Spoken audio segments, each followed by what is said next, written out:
Hi, the show is now proudly and firmly one in the pink. The pink, the pink aisle from the 80s. You get it. Andrew, and this is Gayties Toys. Today on MIA 80s Ladies, we're finally talking about girl toys, although it's going to be She-Ra, a concept figure from a concept vehicle, very late in the line. We're not hitting the big heavy hitters just yet, but we'll get to them, don't worry about it. I'm going to assume that if you're here, you know what a She-Ra is. She was a cultural zeitgeist in the 80s, very much one of the big brands of the time, particularly because of her attachment and association with He-Man, her twin brother. Much like He-Man, the very earliest days of She-Ra had a bit of an identity crisis. She was a little bit of everything to everyone, and the reason for that is because she was pulled between two different brand groups within Mattel. Originally conceived of by the boys brand, or the Mattel, because they saw the immense, massive appeal to girls in the Masters Universe line. So they decided to create a She-Ra subline specifically for girls. The girls group within Mattel said, "To hell you are." They were very notoriously competitive. Just got rid of the Metallograms. They took She-Ra and made it their own. Both groups wanted She-Ra to be an action figure, but she became much more of a doll figure. And so in many ways, she was many things to everyone and nothing to anyone. That said, in many other ways, she was, way ahead of her time, a very kind of gender-neutral sort of toy. Definitely more, towards the girl end with the, rooted hair and frilly dresses and all that, but very much, a part of Masters of the Universe. I can speak from personal experiences. My folks had some trouble deciding what to do with her. They did agree, okay, Andrew will get She-Ra, but not Frosta, even though that's the only one I wanted.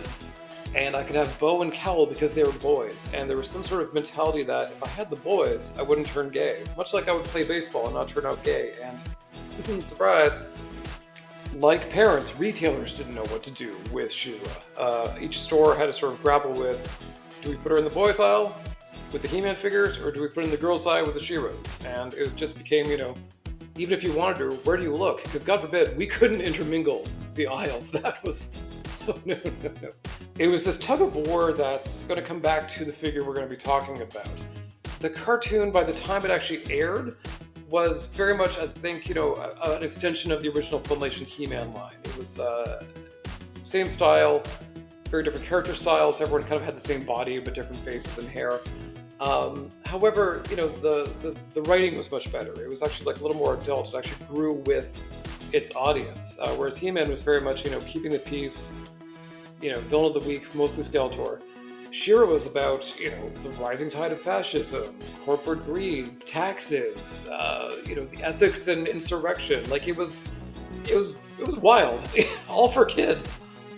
The She-Ra toy line, however, alongside, the early mini comics, the storybooks by Lady Bird, they told a very different tale. There wasn't so much a rebellion in the early days as much as Catra was just sort of a jealous beauty, really more of a nuisance, more of a danger to herself than anyone else.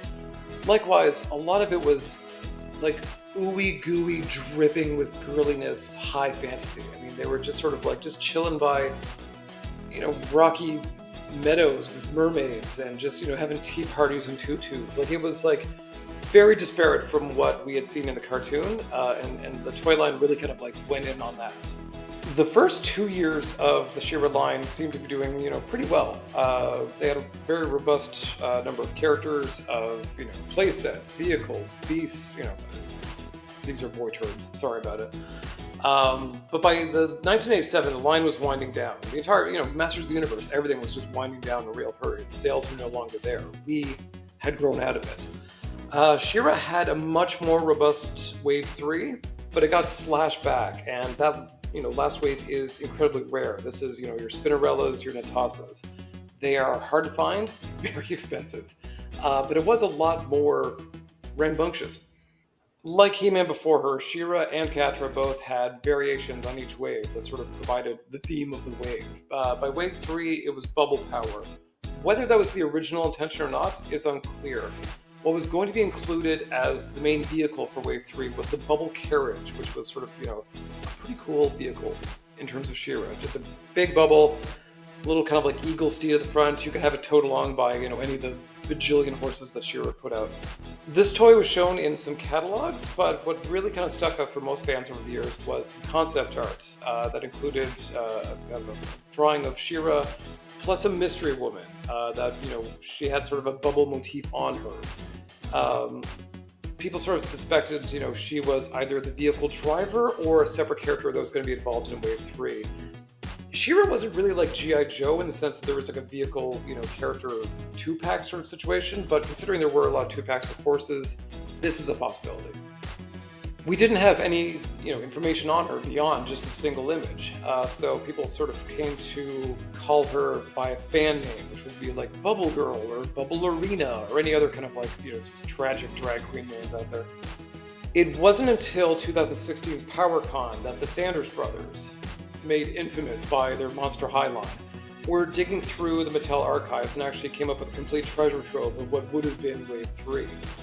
One thing they did find was the last playset that was going to be made was the Whispering Woods, which had a giant, almost statue of a woman who, within that line would have been Light Hope, who, in the cartoon was a man.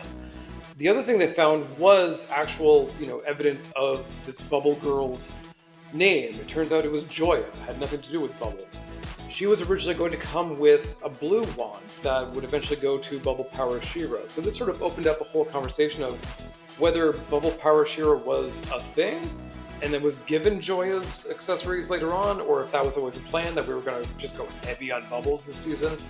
Regardless, bubbles are stupid, and just ask Sailor Mercury. And if you guys come after me, don't. Sailor Mercury sucks. I'm a Team Jupiter. So unfortunately, the final verdict ain't that good.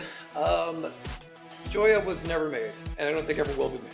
Let's just be, put all the cards on the table right here and now. If there was a time for her to be made, it would have been Masters of the Universe Classics. I mean, she was at the top of many lists of, a character that people wanted, particularly near the end when we got pretty much everyone we wanted.